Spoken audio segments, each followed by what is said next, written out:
அவன் சொன்னதுல என்ன தப்பு இருக்கு? ஆசிரமத்துடைய கிரிப் 20 சீட்ல தானே இருக்கு. இங்க பார் மாண்டி, நான் பயங்கரமா உழைச்சிருக்கேன்.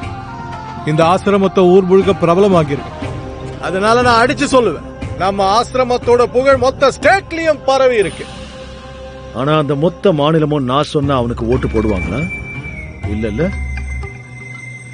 ஆசிரமத்துடைய உண்மையான பிடியை இன்னும் பெருசாக்கணும். அதுக்கு நம்ம கூட யூத் சேர்ந்தாதான் சரியா இருக்கும். எந்த யூத்? அவனுங்க தான் ஒண்ணும் தெரியாம கன்ஃபியூஸ்டா சுத்திட்டு இருக்கானுங்களே. அவனுங்களே குழம்பி இருக்கானுங்க, ஆசிரமத்தையும் குழப்பிடுவானுங்க. இல்ல போப்பே, அவங்க திசை இல்லாம ஏன் குழம்பி இருக்காங்கன்னா அவங்க கிட்ட எந்த வேலையும் இல்ல. அவங்களுக்கு தேவை வேலை, நமக்கு தேவை வேலை செய்யறவங்க. நீ ஏதோ இந்த யூத்துங்கிறிய, இந்த யூத் எல்லாம் உன் பிரசங்கத்தை கேட்க வருவாங்களா? இம்பாசிபிள் விஷயத்தை பத்தி பேசிட்டு இருக்க நீ மாண்டி. நான் இங்கிலீஷ்ல வீக்னு உனக்கு நல்லா தெரியும். அதனாலதான் நான் 10ஆம் கிளாஸ்ல 2 தடவை ஃபெயில் ஆனேன். எனக்கு இந்த இம்பாசிபிளுக்கான அர்த்தம் புரியவே இல்லை. அப்புறம் ஒரு நாள் இங்கிலீஷ் டீச்சர் சொன்னாங்க, in life nothing is impossible. அப்புறம் கேட்டாங்க, என்னன்னு கேளு. வாய் ஏன் எதுக்கு? ஏன்னா இம்பாசிபிள கொஞ்சம் பிரிச்சு பார்த்தேன்னா உனக்கே பதில் கிடைக்கும். அப்படி என்ன பதில்? I am possible. அவ்வளவுதான். இந்த மாதிரி யோசனை வந்தாலே நான் சொன்னதை ஞாபகம் வச்சுக்க. என் டீச்சர் கூட சொல்லுவாங்க, கோபே வெரி சாத், SARPP சார். Cheers. Cheers.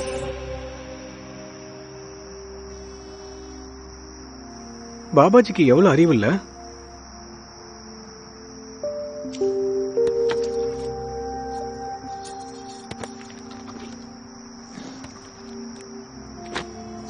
எல்லாமே இன்னைக்கு நைட்டுக்குள்ள படிச்சு முடிச்சிடுவேன்.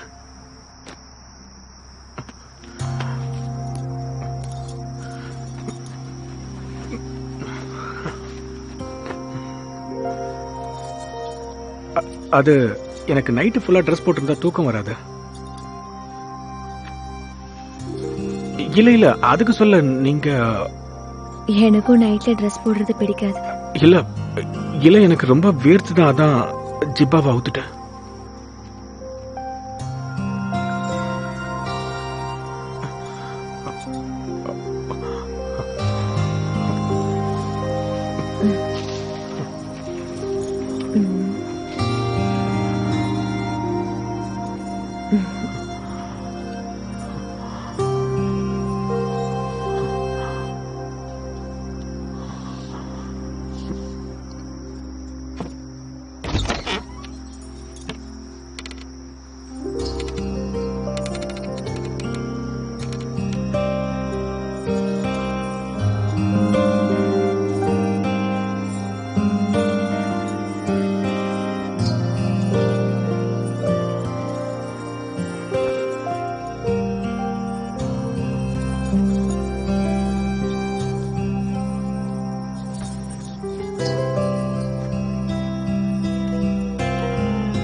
பாருங்களேன், இந்த ட்ரெஸ் விஷயத்துல நம்மளோட 2 பேரோட பழக்கமும் ஒரே மாதிரி தான் இருக்கு.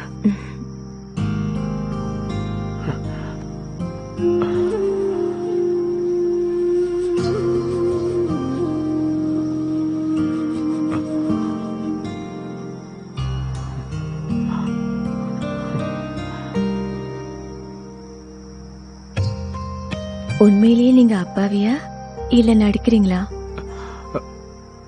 என்னது? இப்ப வரைக்கும் நீங்க வர்ஜினா இல்ல பிரம்மச்சாரியான்னு கேட்டேன். ஆமா, நான் பியூர் பிரம்மச்சாரி தான். அப்ப உனக்கு ஒண்ணும் தெரியாதா? கல்யாணம்னா என்னன்னாவது தெரியுமா? கண்டிப்பா. அது கூட தெரியாம இருக்குமா?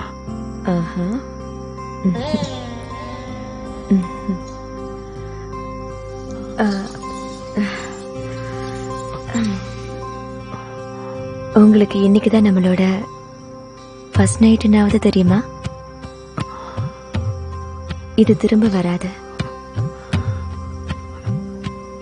கணவன் மனைவியுடைய வாழ்க்கையில இது ஒரு தடவை மட்டும்தான் வரும்.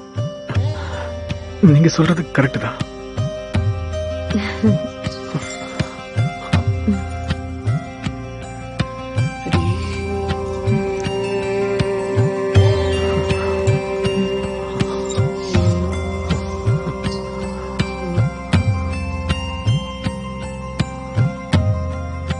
என்ன சொல்லிட்டு நீ தூங்குற? இந்த ராத்திரி ஒரு தடவை தான் வரும்னு சொன்னேன், ஆனா இப்ப நீ தூங்கிட்டு இருக்க. என்னாச்சு?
டெமோக்ரஸியோட சிறப்பு அம்சமே இதுதான். ஒன்றே குலம் ஒருவனே தேவன். எல்லாருக்கும் அவங்க நினைச்சதை பேசுறதுக்கான உரிமை இருக்கு. ஜாதி, மதம், இனம், மொழி இப்படி எதுலயும் எந்த பாகுபாடும் காட்டக்கூடாது. கண்டிப்பா ஆசிரமத்துல மட்டும்தான் உண்மையான டெமோக்ரஸிய பார்க்க முடியுது. வெளியில எல்லாம் யார்கிட்ட பவரோ அவங்கதான் பெரிய ஆளு. நாங்க செருப்பு தைக்கிறவங்க. மேல் ஜாதிக்காரங்க இன்னும் எங்களை மிதிச்சுட்டு தான் இருக்காங்க.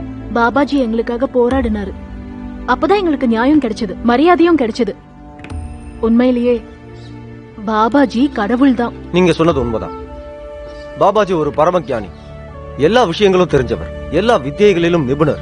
இத்தியாசம், ஜியோகிராபி, பிசிக்ஸ், கெமிஸ்ட்ரி எல்லாத்துலயும் இல்ல சார்? ஆமாமா, எல்லாத்துலயும்.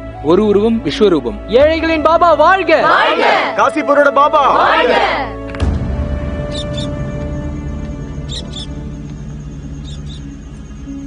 சார், இன்னைக்கு ரொம்ப நேரம் மீட்டிங் போகும் போல இருக்கு.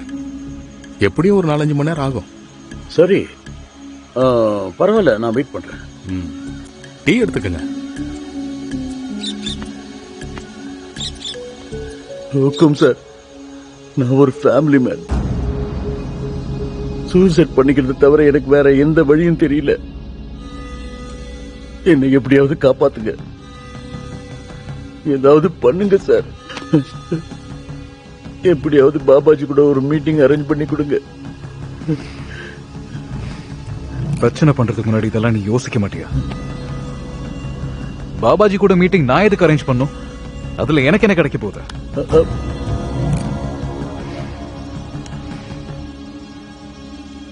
நான் சொல்றத கவனமா கேளு. அதுல உனக்கும் லாபம் இருக்கு, எனக்கும் லாபம் இருக்கு. சிஎம்ஓ மிஸ்ரா குளோபல் ப்ராஜெக்ட்ஸ்க்கும் நடுவுல என்னென்ன டீல்ஸ் நடந்திருக்கோ அதோட எல்லா ஃபைல்ஸையும் என்கிட்ட கொடு. அதுக்கப்புறம் நான் உன்னை பத்தி யோசிக்கிறேன்.